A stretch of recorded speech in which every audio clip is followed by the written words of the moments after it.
गांवों में गांवों की आत्मा बसती है किसानों में। बताइए कहां है किसान, कहां है किसान? इसलिए सवाल होना चाहिए। ये देश भगत सिंह का है, ये देश डॉक्टर अंबेडकर का है, ये देश कलाम का है, ये देश बिरसा मुंडा भगवान का है।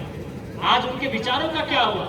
भगत सिंह कहते थे कि कोई व्यक्ति इतना अमीर नहीं होना चाहिए कि वो दूसरे व्यक्ति को खरीद ले, और कोई व्यक्ति इतना गरीब भी नहीं होना चाहिए कि उसे अपने आप को बेचना पड़े।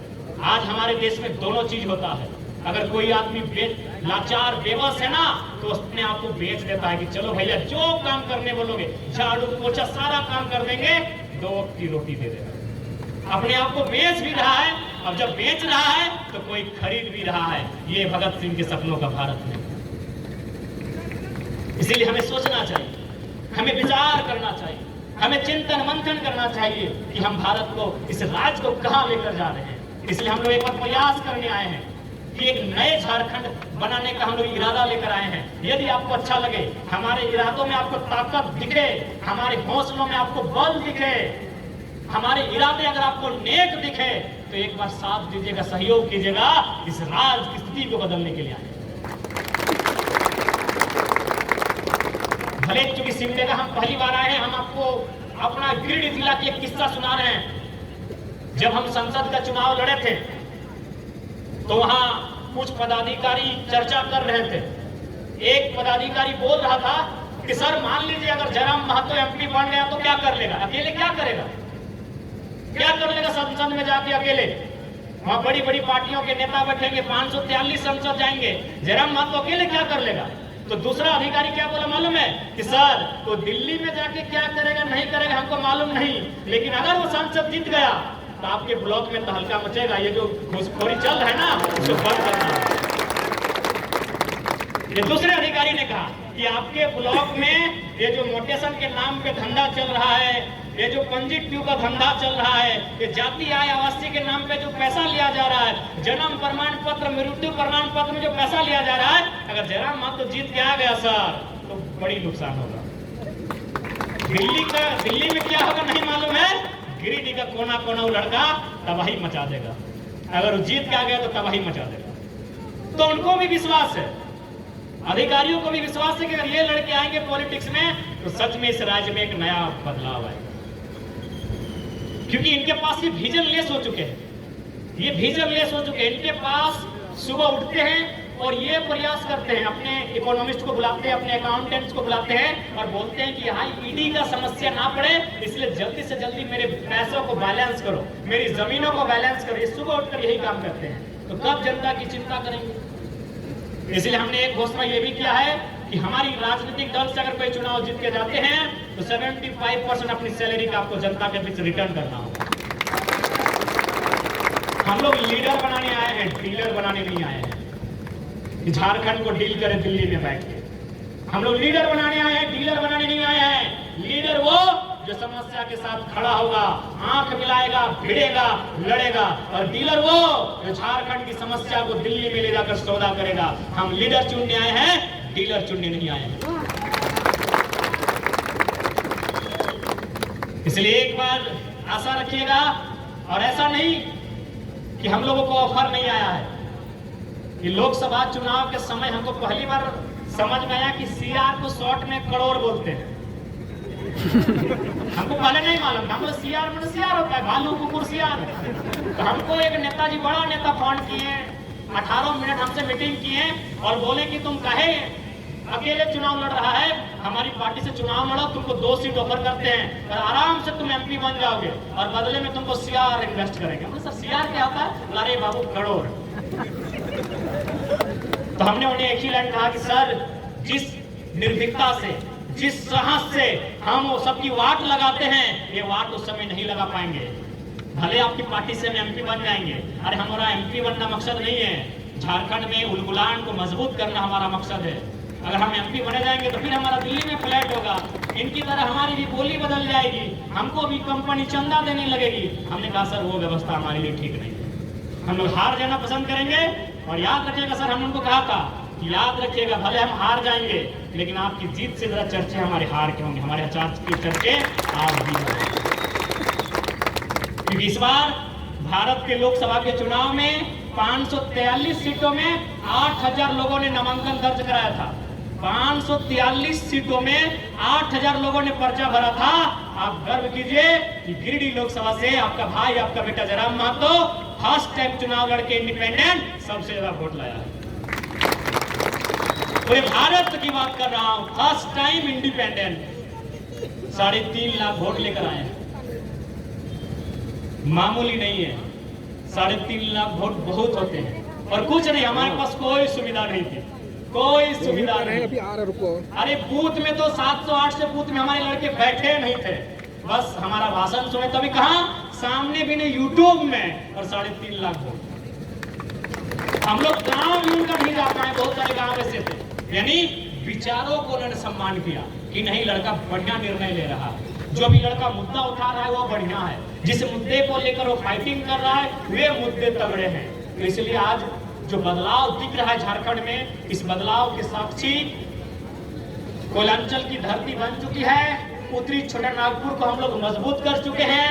उत्तरी छोटा नागपुर में अगर परिंदा भी पर मारता है तो एक बार हमारे नाम की खबर लेके मारता है। हम चाहेंगे दक्षिणी छोटा नागपुर को भी मजबूत किया जाए, और दक्षिणी छोटा नागपुर की अगुवाई आप करें, दक्षिणी छोटा नागपुर के नौजवान करें, यहाँ के किसान करें, यहाँ की माताएं बहनें करें। दक्षिणी छोटा नागपुर को भी, इस किले की भी घेराबंदी हम लोग करेंगे, ताकि झारखंड में एक ऐतिहासिक निर्णय आएगा, और वह निर्णय इस झारखंड राज्य को सुंदर प्रदेश बनाने का काम करेगा। आज माननीय मुख्यमंत्री कतई आदिवासी हितैषी नहीं रह गए। अगर रहते हैं तो बुजुर्ग चंपई सोरेन के साथ इस तरह का व्यवहार नहीं करते। आज पढ़िए जाके उनके फेसबुक के पोस्ट को, क्या पीड़ा झलक रही है। बताइए, चंपई सोरेन एक वृद्ध नेता, शिबू सोरेन के साथ कदम से कदम मिलाकर चलने वाले नेता, और आज उनकी क्या दशा होगी। इसलिए आज समझना होगा, नेतृत्व युवाओं को दीजिए, ऐसे युवाओं को जो सुख सुविधा से दूर रहे, सुख सुविधा से दूर रह के सेवा के भाव से आए। हमारे धनबाद में एक सांसद हुआ करते थे, आपने नाम सुना होगा, कॉमरेड AK रॉय। 3 बार सांसद रहे, 3 बार विधायक रहे, लेकिन मालूम है अपनी सारी संपत्ति राष्ट्रपति फंड में वापस कर दिया। इसलिए आज ऐसे युवाओं की आवश्यकता है। विनोद बिहारी महतो को आपने पढ़ा होगा, आज दिसम गुरु शिबू सोरेन के राजनीतिक पिता हैं।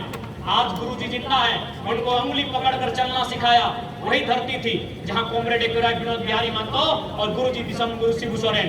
ये धरती थी जयपाल सिंह मुंडा, कार्तिक उरांव, हौरो साहब की। चाईबासा साइड जाइएगा तो हौरो साहब, निर्मल दास, शैलेंद्र बाबू दिखेंगे। इधर कार्तिक उरांव, बिरसा भगवान, उससे पहले जयपाल सिंह मुंडा खूंटी से।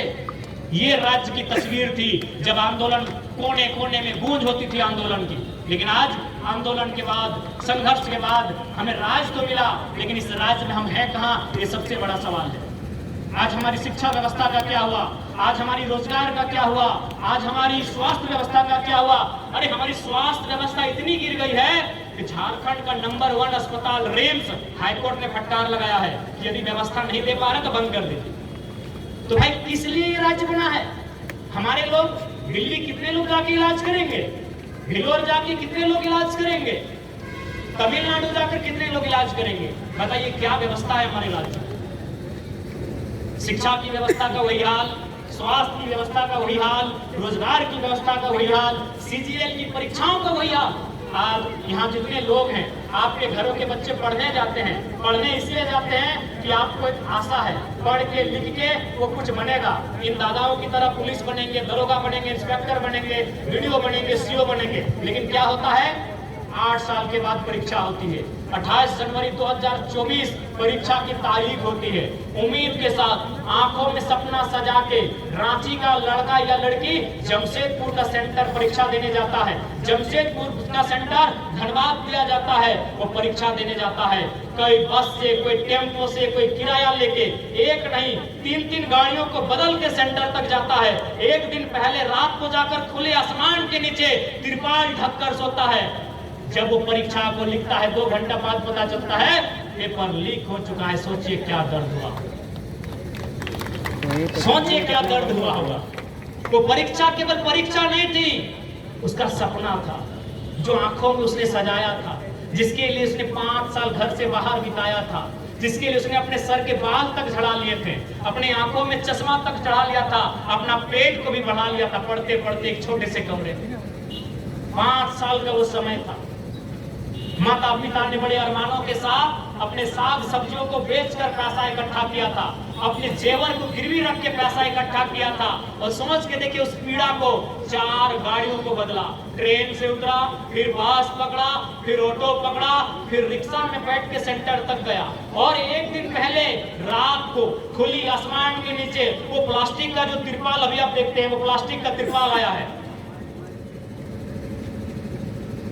वो प्लास्टिक के तिरपाल को बिछाते हैं, एक तिरपाल को ढक कर सोते हैं। खुला आसमान, खुली धरती, खुला गगन, और आंखों में एक सपना कि कुछ बन के जाना है इस परीक्षा को पास करके। 2 घंटे में परीक्षा कैंसिल हो जाती है। अरे ठीक है, परीक्षा कैंसिल हो गई वो अलग विषय है, परीक्षा फिर से हो जाएगी। 15 दिन के बाद परीक्षा फिर होगी, 30 दिन के बाद परीक्षा फिर होगी। परीक्षा कैंसिल हुआ वो विषय नहीं है, परीक्षा का पेपर जो लीक हुआ 27 लाख में हुआ था, ये विषय है। परीक्षा कैंसिल हुआ वो विषय नहीं है, परीक्षा फिर दे देंगे, 1 महीना के बाद, 6 महीना के बाद परीक्षा दे देंगे। लेकिन ये 27 लाख का जुगाड़ कौन कर देगा पेपर खरीदने के? सिमडेगा के इस अल्बर्ट एक्का के मैदान में कितने माताएं ऐसी हैं, कितने अभिभावक ऐसे हैं, कितने बड़े भाई ऐसे हैं जो अपने छोटे भाई, अपने बच्चों को 27 लाख में पेपर खरीद के देंगे। परीक्षा कैंसिल हुआ वो दर्द नहीं था, 27 लाख में पेपर को बेचा गया ये दर्द था कि 27 लाख में हम पेपर खरीद कर कैसे ला के दें। ये झारखंड की दुखदाई तस्वीर है। इसीलिए पीड़ा होती है कि गोली किसने खाया, खून की उल्टियां किसने की, बरगद के पेड़ पर किसको फांसी पे लटकाया गया, और आज यहाँ की नौकरियों को, आज यहाँ की खनिज संपदाओं को लूट कौन रहे हैं, ये विषय। आज इस विषय को समझना, इसलिए एक बार हमें अवसर दीजिए। जो लोग इस राज्य को लूटने के लिए आए हैं उनका स्थान कोयल नदी होगा, उस नदी की बाढ़ में उन्हें बहा दिया जाए।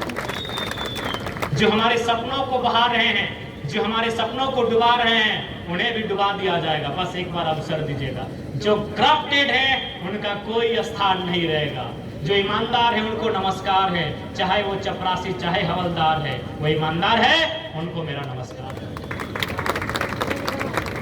क्योंकि बारिश का मौसम है, दीदी लोग भी आई हैं, भीग ना जाए, इसलिए हम फिर आना होगा। सिमडेगा आना ही है, क्योंकि सिमडेगा से भी हमारे प्रत्याशी होंगे। चुनाव हम लोग मजबूती से लड़ेंगे और सिमडेगा की पावन धरती में हमारा आगमन फिर से होगा। आज आपने इस धनबाद के बेटे को जो लाड, जो प्यार, जो स्नेह देने का काम किया है, इसके लिए मैं अभिभूत हूँ। आपके इस स्नेह के लिए मैं अभिभूत हूँ।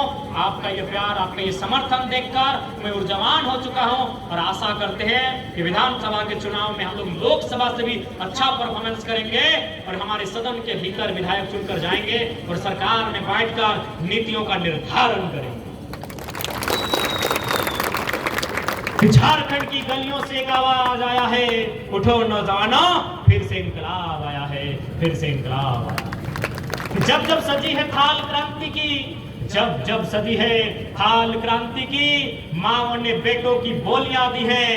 क्रांति ने एक सर मांगा है, हमने भर भर के झोलियां दी हैं, हमने भर भर के झोलियां दी हैं। ये राज्य हमें ऐसे नहीं मिला। पुनः अपनी बातों को विराम देने से पहले मैं धन्यवाद देना चाहूंगा सिमडेगा इकाई के तमाम हमारे साथियों का, तमाम हमारे पदाधिकारियों का, तमाम सदस्यों का। हम धन्यवाद देना चाहेंगे आवाम का, हम जनता के देश में जनता का धन्यवाद देना चाहेंगे। भारत देश of the people, by the people, for the people. जनता को जनता के लिए, जनता के द्वारा जाना जाता है, इसलिए हम धन्यवाद देंगे जनता जनार्दन का, जो आशीर्वाद देने के लिए सुदूर गांवों से चलकर अल्बर्ट एक्का मैदान में आए हैं। मैं उनका धन्यवाद देना चाहूंगा, मैं उन्हें नमस्कार आदाब पेश करना चाहूंगा, मैं उन्हें जोहार करना चाहूंगा। मैं धन्यवाद देना चाहूंगा लोकतंत्र के चौथे स्तंभ, जो हमेशा शोषित वंचितों की आवाज बनते हैं। जब एक आम आदमी विधायक से ठुकराया जाता है, कार्यपालिका से ठुकराया जाता है, तो मीडिया उसकी आवाज बनकर सामने आती है। मैं धन्यवाद देना चाहूंगा लोकतंत्र के चौथे स्तंभ तमाम मीडियाओं का। मैं धन्यवाद देना चाहूंगा तमाम जो वर्दीधारी हमारे भाई हैं, भले ये सरकार के अधीन है, ये बंधे हुए सिस्टम से, लेकिन इनके अंदर भी एक क्रांति है। ये ड्यूटी से बंधे हैं, ये मजबूर हैं, इसीलिए आज चुपचाप सुन रहे हैं। इनका बस चले ये लाठी नहीं, उस लाठी को गुलगुलान बनाकर, गांधी बनकर, बिरसा बनकर आगे आएंगे। लेकिन ये मजबूर हैं, ये हमारे पुलिस के जवान मजबूर हैं, ये सरकार के कर्मचारी हैं, इसीलिए मजबूर हैं। लेकिन इनके दिल में अपने कान को सटा कर देखिए, जहां से इनकी धड़कनें चलती है, इनकी भी धड़कनें कहेगी कि हाँ, इस राज्य को गुलाम की जरूरत है। जाइए अपने कानों को इनके सीने से लगाइए, जो वर्दीधारी आए हैं इनके सीने से लगा कर देखिए, इनके सीने में जो सितारे हैं, उस सितारे से नीचे एक दिल भी है, उस दिल से अपनी धड़कन, अपने कान को लगाइए, एक आवाज आएगी, और आवाज गुलगुलान की होगी, गुलगुलान की होगी, गुलगुलान। कि महाराष्ट्र किसका है? मराठियों का। कि महाराष्ट्र किसका है? मराठियों का। बंगाल किसका है? बंगालियों का। गुजरात किसका है? गुजरातियों का। असम किसका है? असमियों का। बिहार किसका है? बिहारियों का। झारखंड की सबके बाप क्या लगे बताओ तो? ना ना ना, बिल्कुल ना। लगे कि बताओ तो? ना ना ना, बिल्कुल। बाप दादा के लगे। जय झारखंड, जोहार। जय राम मातो जिंदाबाद।